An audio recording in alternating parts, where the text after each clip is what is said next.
Okay. Hello. Hi. Yeah, I do. I totally throw my kids in. Yeah. Right? Why not? Fucking, I don't blame those. It's like the Adam Sandler's movies. Like everyone's bitching at him. It's like that dude literally goes on holiday with his fucking friends, has the best time, gets paid. Why not? Why not? That's what it's, at the end of the day, that's like, we would come up with excuses to go to the UK. Like, oh yeah, we're gonna do a show there, and then we'd stay for a week. It'd be one day of a show, and we'd stay for a week, and there'd be like all of us just being goofy friends. Like, yeah, let's go find a place and like get really drunk for some reason. We really need to shoot in a castle, so we're gonna go to the UK and do one YouTube clip. Tax write-off, by the way. Not even joking. I've had this idea for an FFV game that I want to make, but I said it in the UK just as an excuse. Why do you want to go? Because you had CoxCon in the UK. Yeah. Why the UK?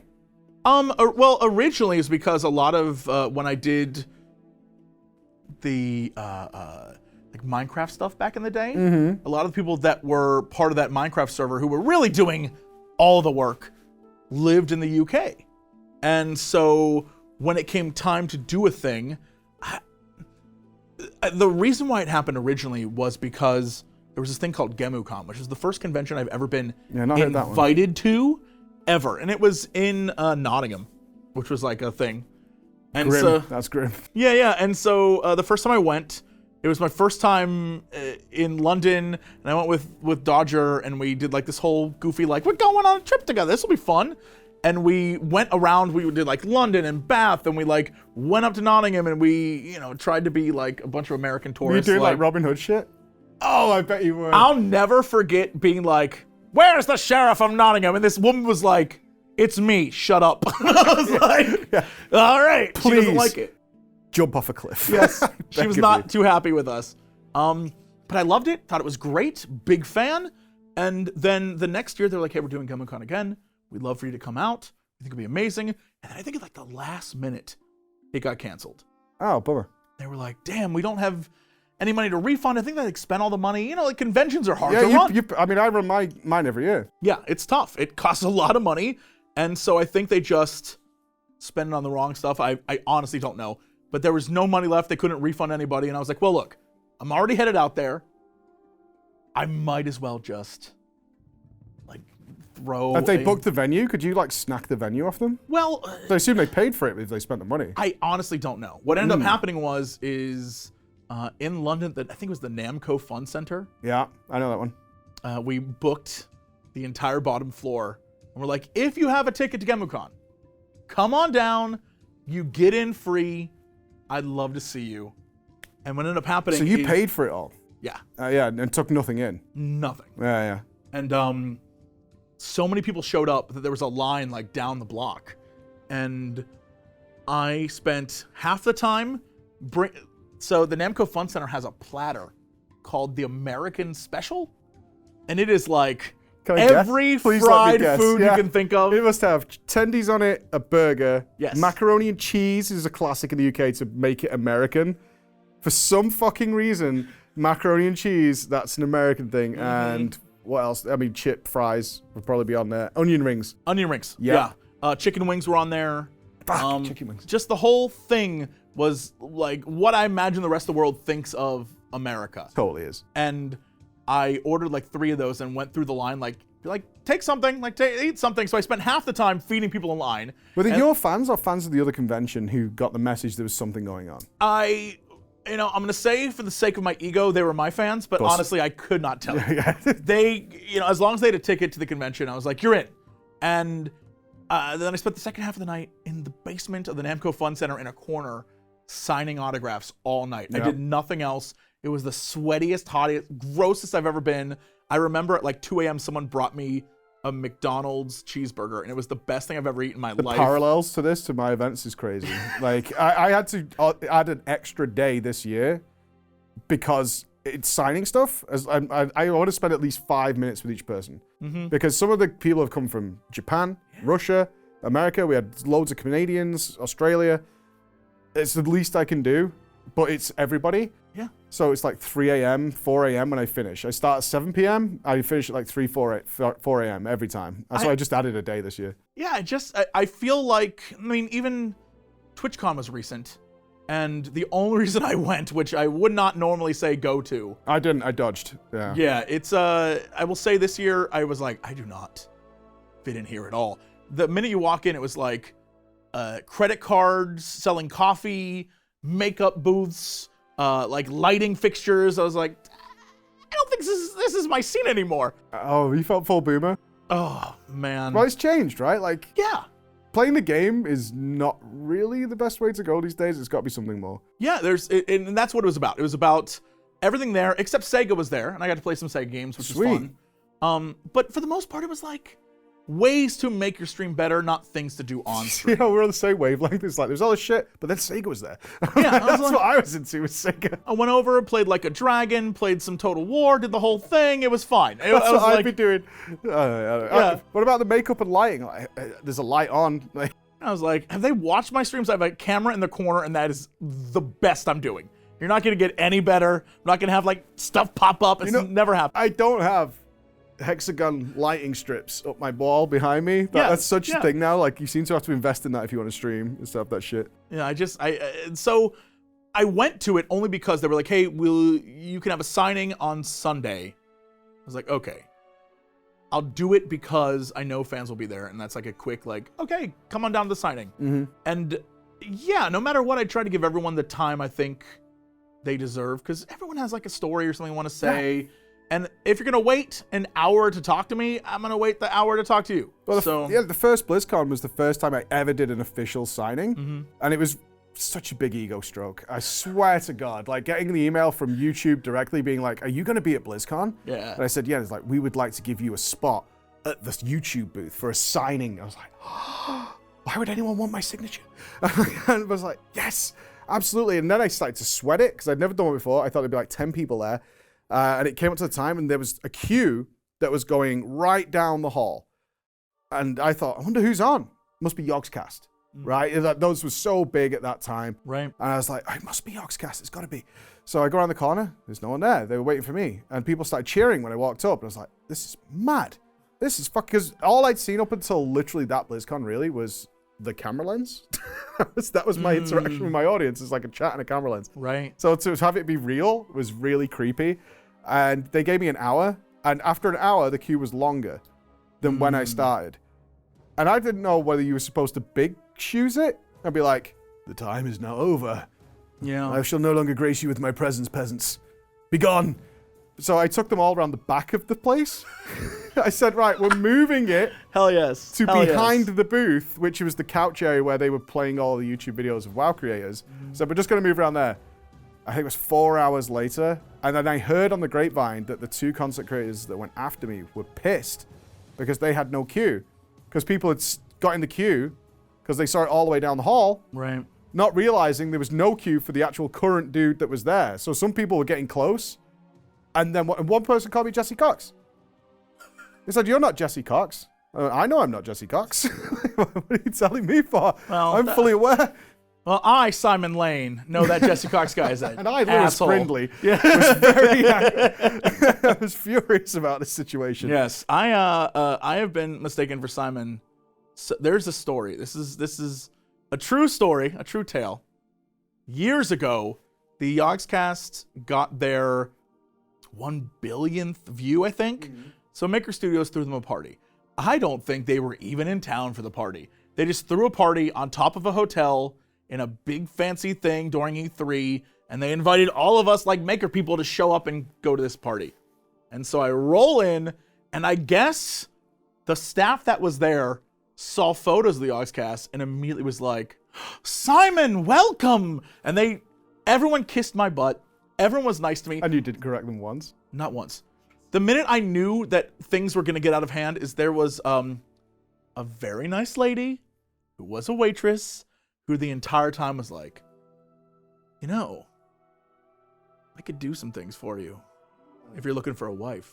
And I was like, is this what being famous is like? That was quick. I was like, oh my God, this is amazing. She's like, I'm just saying, if you're like, you know, if you're looking, you know, to meet someone, and I'm available. I'm just like, I'm gonna have to tell her I'm not Simon. Like, No. this is, I'm like this. Oh, I was like, I can't. I can't do Surely this. when you speak with the American accent, they go, something's not right here. Again, I don't think any of them knew they were not from America. So you'd think they didn't even know who they were, just that you were maybe the person everybody was there to see. Yes. Gotcha. I don't think anyone there actually knew. And so the entire time, I've never had so many people kiss my ass at once. It was the most beautiful thing in my life. And that's when I realized, like, I don't know that I'm cut out for this. I was like, this is so overwhelming. Like, random people are coming up and shaking my hand, be like, congratulations, you did it. And I was like, I would like to be one of the Yogscast, though. Like, if I could just live this life for like a day or so. I have to stay at a castle with them next week. I literally have to stay at a castle with Lewis and Duncan. I have to teach Lewis how to play WoW. He's played WoW for years. Like, I'm not sure what the deal is. Sorry, Blizzard. They've set it up that I have to teach someone to play Warcraft, and they've chosen Lewis from the Yogscast. Yep. It's always fun to do that. Yeah, I'm sure that'll be a real joy. Although, they know, right? They have to know. Yes. They have to know something. They just want the content creators. I get it. Like, it's just, Gotcha. who have we got? We got the Yogscast, we got Mike. Let's throw them together and throw some other people together and see what's going. But let's put them all up in a castle because Dragonflight's coming out, right?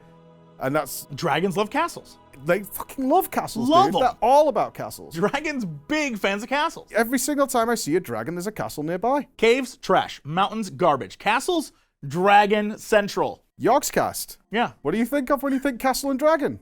Yogscast. Every single fucking time. Every time. Every time. Are you going to play Dragonflight? Maybe. Right now, Where are you with WoW? My WoW interest is at an all-time low. And it's honestly just because the game itself burnt me the hell out. Just the amount of it became samey. Like, everything was go to this zone, learn about the zone, and then come back at level whatever the cap is and grind some stuff until you hate it. And it just was the same thing every time. So about halfway, I think I got to the max level in Shadowlands and was like... So you did play Shadowlands? I did, yeah. And then I got to max level and was like, I'm good. And then that was it. Did you do Torghast? Did you try it? Not even once. I didn't do anything other than reach max level, and I was like, I think because I was just disappointed with one of these days I'm gonna make a video. And it's up here. Sound like me now. But like, I think that's every content creator is just like, one of these days I'm gonna make a video. I understand we do have this fucking archive of ideas, and we're definitely working on it soon. Yeah. One day we'll have it. And I just have this idea of what I wish the expansion was, because to me it makes no sense to make... Is this from a lore perspective, like the machine of death breaking and all that? I mean, not even that. It's just like from a player giving players what they want perspective. I think the idea of having a afterlife where, like, there's bits and pieces that are beautiful. Like, the whole Garrosh thing was interesting.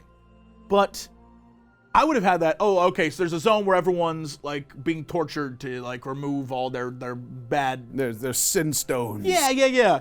Having that focus not be on a bunch of new characters, like, I'm a Dreadlord-looking dude. Instead, it's just like, this zone is going to be about all the assholes you ever met, and Garrosh is like, F it, I don't even care that I'm here. I'm going to burn this, I'm going to burn the afterlife down. Like, that's a fun thing. Having the zone where it's like, Uther's here? Well, wouldn't it be great if it, like, we got to see Uther, Arthas, Jaina, Uther, Arthur, and Janus. Jaina and Uther and Arthas, like, this is their story, and we get to wrap that up. And like, we're gonna do a whole, like, elf story over here, and we're gonna wrap that up, which is kind of, they gave us a little bit of that. It was close. Yeah. And then, instead of we're gonna meet a bunch of skeletons, and then people who aren't skeletons, but they definitely should be skeletons in that zone. Instead of doing all that, like, I'm fine with, Thrall seeing family, but, like, I personally would have loved a, like, there's this orc in the Barrens, and he really misses his wife, and she's dead. Oh, come on. And I bet...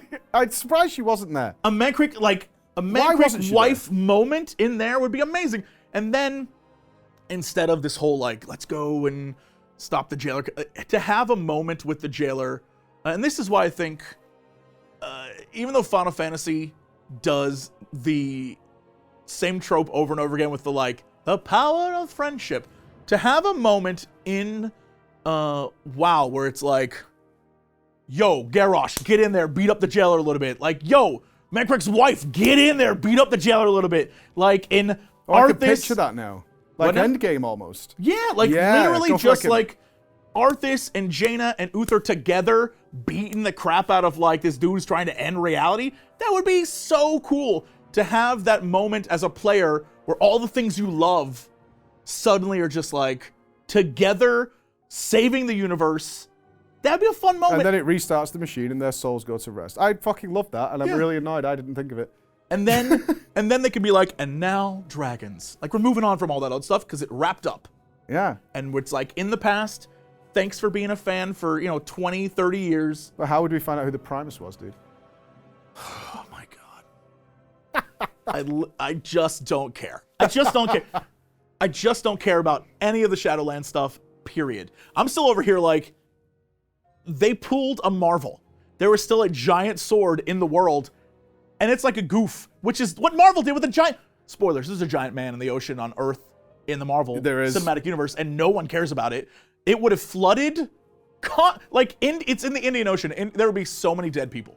Yeah, I think they have it in a newspaper article in the latest She-Hulk series. Yes, there's like a mention of it happening. Yes! Yeah. And you're like, shut up, no. And the fact that Miss Marvel, I think they go to Pakistan, I think? Yep.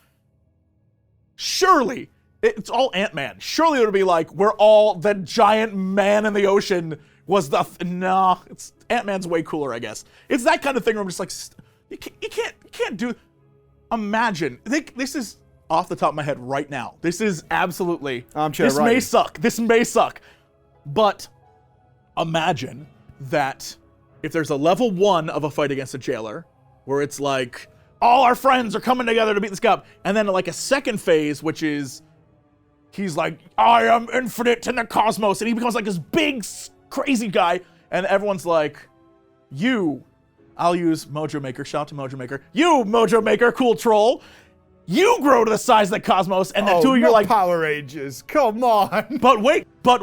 Okay. And the way you defeat the jailer is you pull the sword from Azeroth, and you kill him with the sword. Full circle.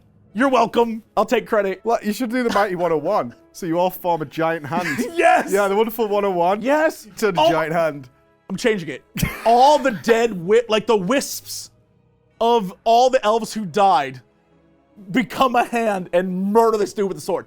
I'm just putting it out there. There's a million ways to go. That's why they have writers, and I am me. After the reaction of the laser beam at the end of, what the fuck was that expansion? BFA? Oh, the... Yeah, I don't think the giant wisp hand Dragon Power Rangers fight would go down very well. Like, I think people would be pretty pissed. I'm just I would giving love options. to see it. Yeah, I just like, what do you do with it? Do you get rid of it?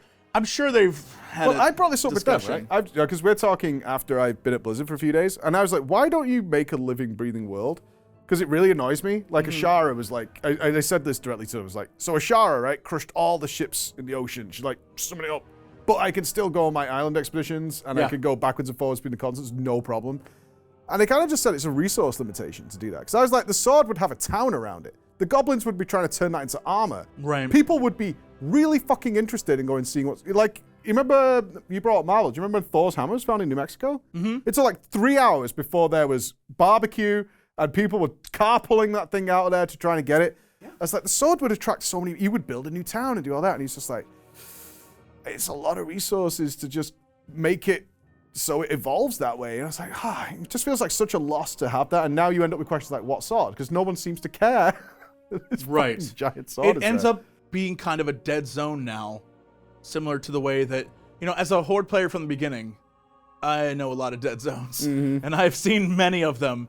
And I will say again, and I've said it a bunch of times, I think the starting experience in WoW is great because they go out of their way to make it like very user friendly and very just like, come on, join the adventure. You done the new one that they did? Yeah. Yeah, it's great. It's super fun. It's like really well made and self-contained, and it like explains everything to you.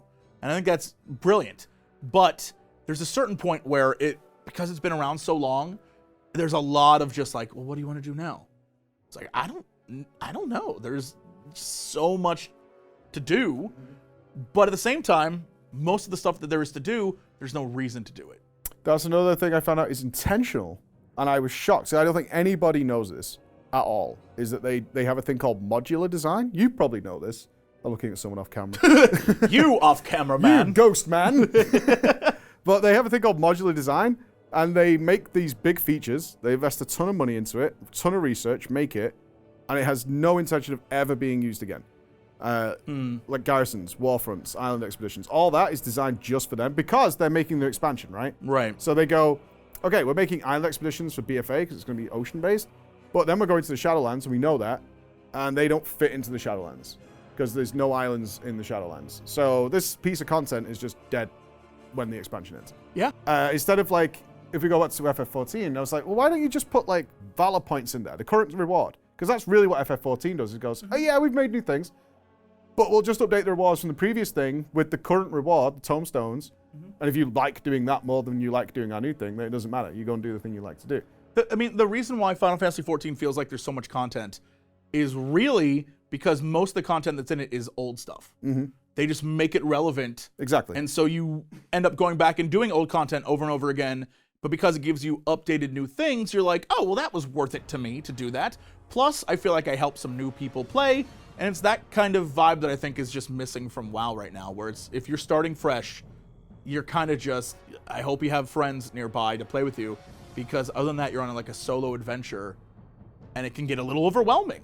I'm really happy that this is part of the Era 3 that they're doing now. The evergreen content is a big part of it. Like, they realize, like, we've been making this game now for like 17 years, and we have like millions upon millions of dollars of research and man hours of content nobody plays.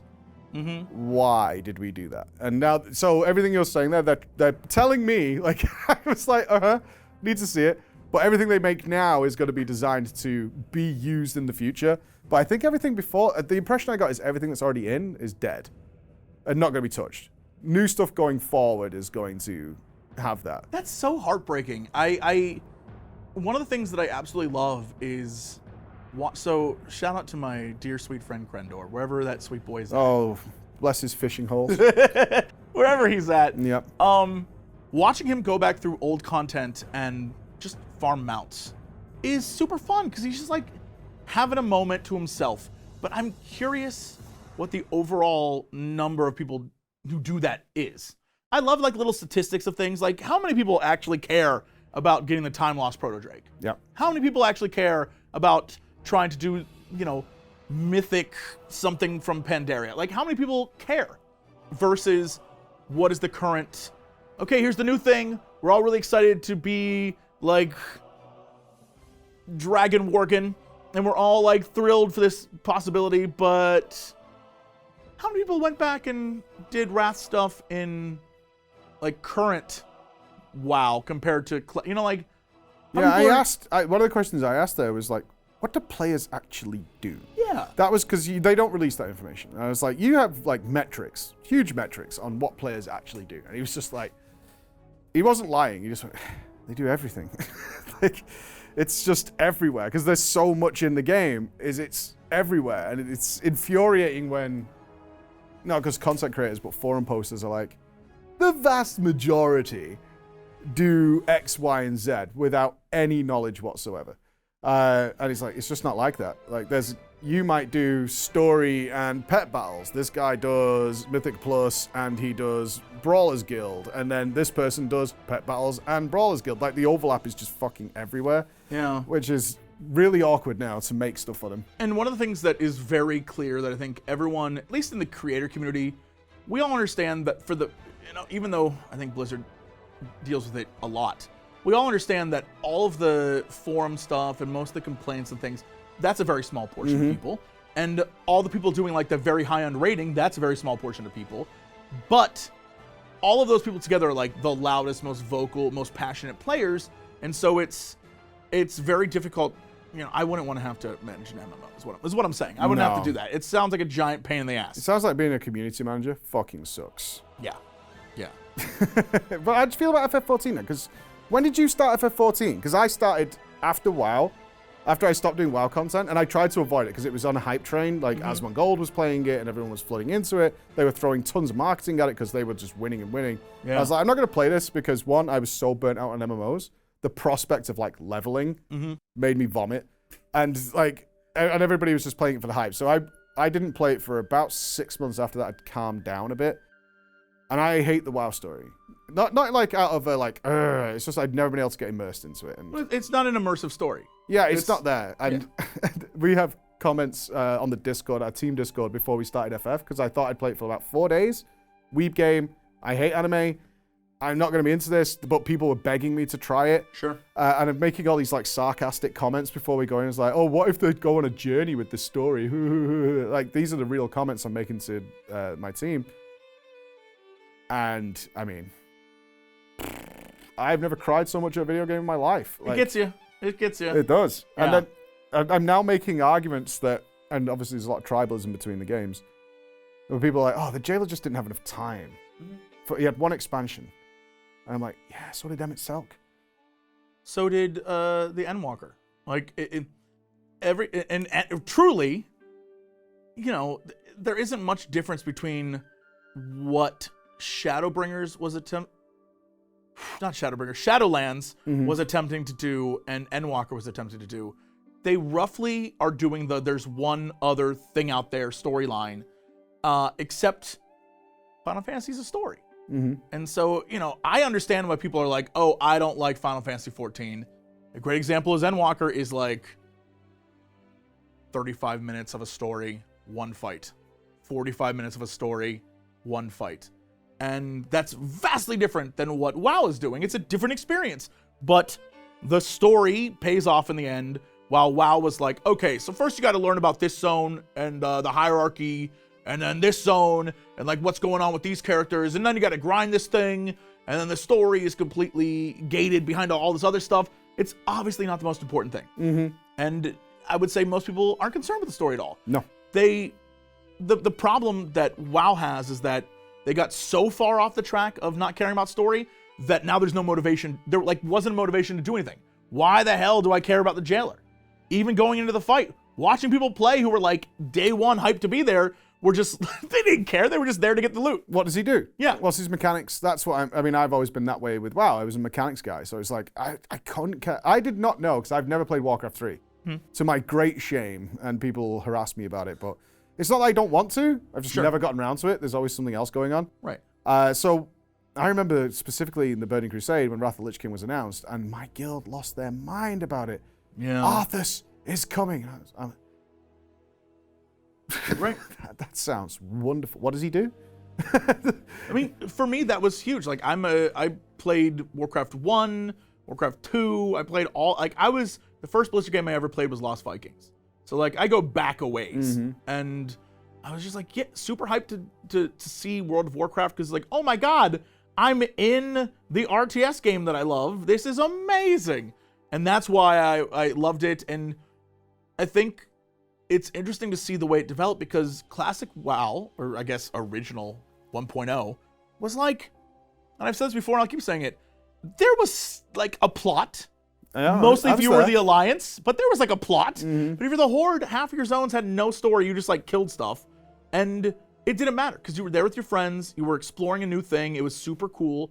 And then they were like, remember Illidan? You're like, oh, I do! And suddenly I was like, oh my God, I can't wait to go and see, like, that's Warcraft 2. This is amazing. I know that guy. And so I was hyped for that. And then they were like, and now Arthur. So I was like, oh, I know that guy. And so all that stuff I was super into. And I still think a lot of the changes they did in Cataclysm to the world itself were super cool. The way they changed the starting experience, I absolutely love. I think you went on the hate train for Cataclysm. I think the later zones weren't as, and this seems weird to me, but I feel like they weren't as exciting or well thought out as the starting zones. Like that starting experience, like creating a level 1 character and going through like Duratar and doing the whole like Baron storyline and ending up in Jara and then ending up like nuking a tree. Like that was so cool. I loved how it was all connected. Every zone had a flow. It felt fun. There was a story there that was between zones. And that's the kind of stuff I love. I think that's why I love Final Fantasy XIV so much, is that everything feels connected in some way. Even if it's 3 expansions later, you're like, that was from 3 expansions ago. And it makes sense. And they do callbacks all the time. And then I think the problem with WoW is the newer stuff, and this is Cataclysm was the same way, is anything that's the 10 levels to max is just, we're introducing new zone, new faction for that zone, new zone story, and then we'll get back to the main story once you've done all the zone story stuff. And it seems disjointed, and now you're like, okay, so I gotta memorize like 18 new major characters every expansion, and they're always these people that won't matter next expansion. Nope. And it's and if they do weird things where it's like, oh, remember that like Draenei you met in the alternate time travel reality? Well, let me tell you, since you came back, total crazy person now. And you're like, we missed that entire story.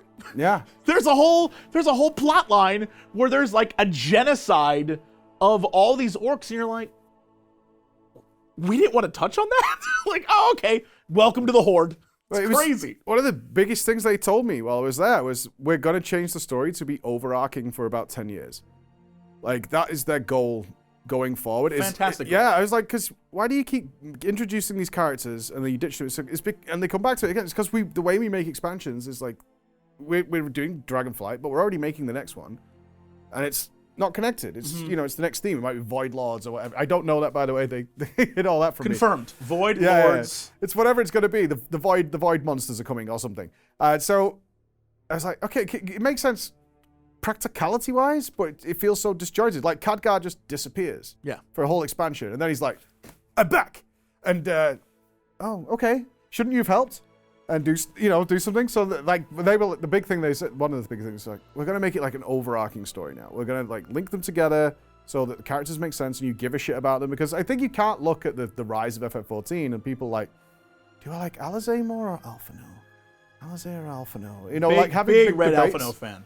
Same. Alizé was my number one. And it's like, I don't care about story in the WoW terms in MMO, and I dreaded the FF14 story. I've now got a tier list. I'm like, I'm so in. If you tell it right and you make me give a shit about these people, I'll be there. I'll be absolutely there for you. It would blow, like, I can't imagine a world in which, and again, if they pull it off, I'm here for it. But I can't imagine a world in which WoW has a scene dedicated to, like, you're in your downtime, in your room, and there's a knock at the door. Dinner time. And you get to choose, like, maybe you have dinner, or like, shout out to the Estinian scene. If you pick Estinian and it's the funniest thing you've ever seen, you're just like, no way they would dedicate 25 minutes to this in WoW. It just wouldn't happen. It wouldn't work either, though. It wouldn't work. And that's because that's the big one, like the simple fix, right? Why don't they do, well, if you're saying they should do better story, why don't they just do FF14 style storytelling in WoW? It's like, because everybody would fucking hate that and it wouldn't fit, because WoW is a combat game. Right. It's combat focused. There is combat in FF14. There's loads of it, but you have to go and get it. Like in the main story, like you said, it's like, load of story, kill one thing. Yeah. Load of story. And then go back. If you tried to put that into WoW, you would instantly kill that game. And there's the stuff that I want to see in that game isn't really that anyway. I just want to give a shit about the main characters. Yeah. I want them to do something other than Bolvar sit around on his ass all day. Like, make me care. The biggest problem is what they try to do in BFA is, besides 8 stories at once, but the core of that is, oh, we have an Alliance and a Horde character coming together for a thing. And that's like, oh, that's great. That's fun. I love this. But we still exist in a world where PvP is like a heavy focus of this universe. So we're never going to get to a moment where suddenly it's like, the Alliance and Horde, we finally come together. Bless. Again. Yeah, like we've done it. For 10 minutes. But like, for this time, for real though. And I think that's the problem in the way that they tried to do some stuff. I think it was BFA when they tried to like, if you sided with Sylvanas, here's an extra scene for you. Yeah, that was their first. I asked a lot about that because they gave players choice. Yeah. Because they were pushing RPG so heavily in BFA and Shadowlands. It's like it's meaningful choice, and we're putting the RPG back in. And I was like, well, you toyed with us giving players choices, which I think people really like, especially if there's some sort of outcome. Yeah. That's fine. Are you going to do more of that?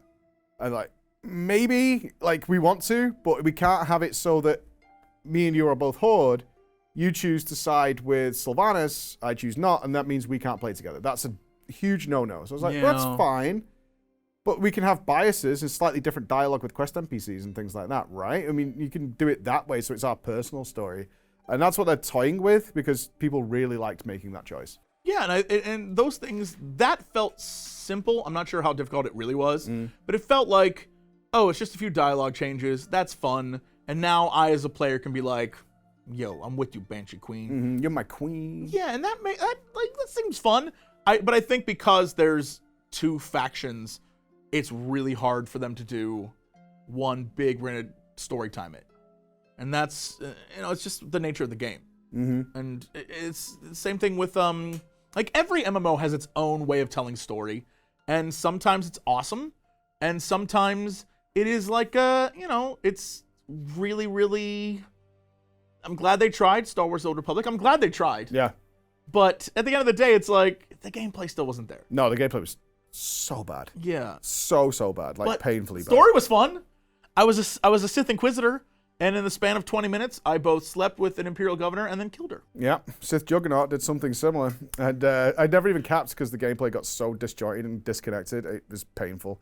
Yeah. It felt like a game from 20 years ago. This is too slow. I mean, I went back because everyone was like, dude, the new expansion's amazing. I was like, all right, I'll go back and give it a shot.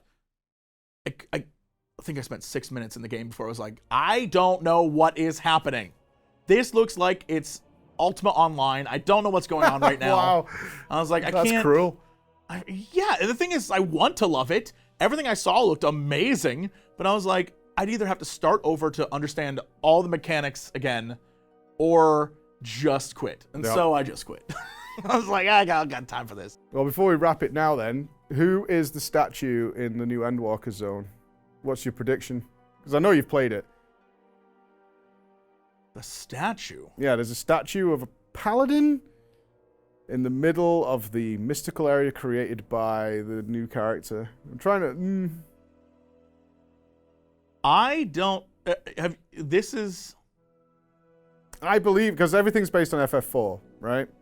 Sure. And there's a main character in FF4. So you've done the new crafting quest stuff. Yeah. Where we're finding peace for the aliens across the world. Yeah, you know what? It's nice. It's very jellyfish, let's face facts. Yeah. It is... Did you like the little Hildy? I mean... Are you a Hildy fan? You strike me as got to be a Hildy fan. 100%. Yeah. 100%. I love pure Hildy boy. All of those quests. When people were like, I'm upset that I have to do this to get a weapon. I was like, my bro, that is the easiest weapon you will ever... Just go do the anime story and laugh a little and like move on with your life. It'll be fine. It'll take you like a few days. Yeah, I don't know. My hope is that whatever it ends up being, it still somehow has a Loporrit head. You know, I played 14 before 4. So I'd seen FF14 Loporrits, but didn't know what was coming. Sure. Which a lot of people who played 4 would know. And as soon as I saw that, it was one of the greatest like clips on my Twitch stream. It's like, what in the fuck is happening? Like, you think Moogle's far enough, right? Nah. Yeah. And then I went back and played 4. And I'm so glad I did, because 4's graphics are so bad. You have no idea they're bunnies. Mm-hmm. You really don't. They're called naming way and stuff. And I was like, if I would have played this without context, I would have no idea this was bunnies. And now I experienced the FF14 full on. And I had to voice act them as well, which was really hard. Yeah, they're like just really ridiculous. Final Fantasy 14 for a streamer is how to lose your voice in a few hours. The game. And it's a lovely experience. Again, it's not for everyone, but if you like story-based stuff, it is clearly one of the best story-based RPGs available at the moment. I have Shadowbringers as my number 1 all time. I've played a lot, and nothing made me... Like, Divinity Original Sin 2 has moments that got me like that. Sure. But this Shadowbringers pushed it ahead. Endwalkers just kind of made Shadowbringer better. But because it's only one patch, right? Really. Right. But yeah, that I was at that point, like Heaven's Ward was very close. I loved the Dragon Song War story. I thought it was fantastic. And I was like, oh, this is kind of getting into my top 3. Like, this is really good. Then Shadowbringers. I audibly cheered when a certain ending occurred and a friend shows up, I was like, this is the coolest damn thing I've ever seen. That's a really impressive. The last 45 minutes of that expansion are like some of the best gaming content I've had in a long. I was like, this is great. And I think you're right that Endwalker serves to make Shadowbringers better. But the thing about Endwalker is it is a game that is about the player. Yep. Like even the ending is like, the end you were literally told like, this is the last, bro, this is the last boss? Are you serious? Let's beat this thing and go. Like that is, it is one of those moments where I think it's funny because it's like you as the player tackling existential dread and despair, and your friends in the game are like, seriously, dude? Let's wrap this up and go home. And it's hilarious because it's like, it's very nice. And the fact that they almost direct to camera are just like, isn't that right, adventurer? And you're like, that is right. You're right. F this dude. It's a wonderful experience. But it's definitely completely and totally different from what WoW is at a baseline. Yeah. So comparing the two, I think, is always difficult. But I would love to live in a world where there was a WoW story where at the end of it, I was like, I loved every minute of that. I said my wording was slightly different. Because we talked to all the quest designers, right? And I said, you know what I want, and I can't wait for, is you to do the story in a way which is like, I can't wait to see what happens next. Sure. That's what I want, because at no point, usually it's like, oh, we wait for the next big cutscene, watch the next big cutscene, oh, cool, and then kind of go on with the day. Yeah. And instead, I want to like the end of the patch, so it's the end of 9.1, 10.1 as it'll be now, 10.0, and it's like, God, I can't wait to see what happens next. I really can't. Like, thinking about it, I mean, there's theory crafting and speculation about WoW story all the time, loads of YouTube channels do it, but I've never felt that way personally. Right. And I would love to feel that way. There's a weird, I think this comes down to the way that patches release. And I think Final Fantasy does it in a really creative way that's like, here's a story, and then you're gonna have three one follow-up story that's 3 patches, and then we're gonna spend 2 patches like getting ready for the new stuff. And they hype it up, and they spend a lot of time hyping stuff up. I think the 5.3 Shadowbringers patch, they could have ended the game there. Yeah. It is a flawless ending. It is like, all right, off to other adventures, and it's perfect. And that is just like that's like a 0.3 patch. Yep. And WoW, on the other hand, and a lot of other MMOs do this, where it's like, okay, you did the leveling experience, now you're at endgame, here's a raid, awesome, great, and a bunch of stuff to grind. And all of that is setting up for the next patch, so you're gonna get real hype for the next patch, and then the next patch is gonna have some real hype stuff, and then the next patch is gonna be real hype, and then the last patch is the end of the expansion. And then it's like, now we wait 6-9 months for something, but there's no like, well, what's gonna come out? No, we don't care, because it's going to be something entirely new. This is that modular thing I was talking about, where it's like, it's designed that way. They have the theme and stuff, put it over there. But hopefully that's changing now. That's what I'm told. They're calling it the third era. It's all going to change. It's going to be much more player focused and stuff like that. And so far, in their defense, like, I'm not like being dismissive. Dragonflight looks like it's doing that. There's all the mandatory stuff is gone. They've not done it. I've played it. I've been looking for it, like waiting for that. Where is it hiding? The thing that's going to make me do the thing. And if I don't log in, I'm going to FOMO and I'm going to be letting my team down and all that. And it's not there yet. I just want to be hype about it again. I want to feel the same, like, oh yes, this is what I loved about it originally. And it happens. Before we started doing this, I was saying, even though I love Final Fantasy XIV and I love I'm not gonna say all, but a lot of the wacky stuff that Square Enix does, there was a time period in the mid 2000s where I was like, I don't want to play a damn thing you make. Yeah. It's all Final Fantasy 13 related, and that game is I haven't played garbage. It yet. I'm going through the whole franchise, but I'm not doing it in chronological order, so I've done like 4, 6, 7, 9, 10. I'm doing 8 now, which is the most batshit cocaine-fueled frenzy. I can't even spoil that one for you. There's no way to do it. I'm like on disc 2, and people are like, we all love like Laguna. I'm like, why? Are you fucking crazy? Like, it's like, oh, but he's like a tortured soul. I'm like, no, this is a guy who fell asleep in the middle of a date with his perfect woman, and she sat and waited for him to wake up and then carried on the conversation. Yeah, I have sounds never. right. Who wrote this? It's so insane. It's all about the translation, which I think is funny because in the Japanese version, I think Squall just has like a lot of dialogue and talks and doesn't do the ... as much. Whatever. And it's crazy. But I will have you know that Final Fantasy IX is around the bend, and that one is. And I've done 9.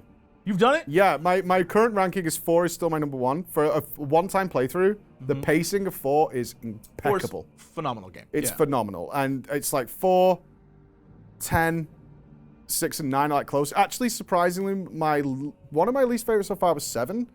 And I think the nostalgia fuel on 7 is a little too high. There's a lot less in that game than there is in 6, and seemingly 8 so far. The end game, like Ruby and Emerald, were added later. Sure. They weren't there originally. It's just, it's less. But I know that's when they introduced like the CD cutscenes and things like that, which I think carries that game. The story is nonsensical.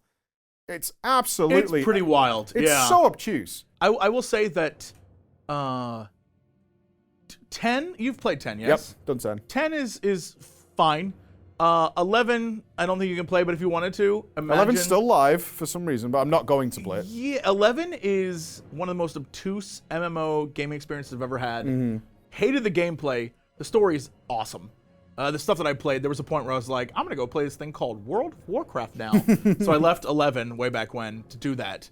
But it's fine. 12 is literally an offline MMO. Yeah. It's the weirdest experience I've ever Is that had. a Star Wars one? Because I've seen some of the trailers. Like, there's a Star Wars looking one. It is very, even though the internet's like, it's not Star Wars, Jesse. I'm like, it's Star Wars. I called it Star Wars. Yeah. No one prompted me for that. I was like, this looks like Star Wars. That's There's one 'cause with it is. Lightning in. I'm really interesting because as soon as I mention I've heard of somebody called Lightning, I don't know who they are. Instantly, the division and the war begins. That's 13. That's 13. So imagine imagine a character created because some dude was like, I want to bang that character, and then make her the edgiest person ever in existence. Where she's like, I have 18 pairs of sunglasses on. I'm so like it is.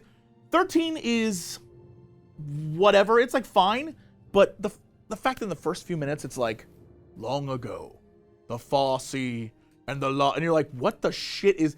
It's so much. It bombards you with so much, and you're like, I just don't care. And it's the same game where it's like trying to be very, very serious, yet at the same time, it's like this dude and his pet chocobo, and the chocobo's trying to get him to stop staring at girls' asses. That's like the story, and you're like, what is this game? I can't wait for the cringe to stop. There's a point in 9 where Zidane and Dagger are climbing a ladder, and he literally shoves his face between her ass and bumps her up with his face. He like looks up and puts his face into her butt cheeks. Yeah. And then she goes, ooh. And he goes, oh, excuse me. And she goes, I think he likes me. And it's just like, oh, this is so painful. Yeah, it's pretty painful. I will definitely say, like, have you played 15? No, because I want to do Crisis Core, because that's getting the remake in December. Gotcha, yeah. And we're getting like some codes and stuff. And so I was like, I want to do Crisis Core, then do the 7 remake, so that I'm ready for the next part of 7. I will say that 15's fun.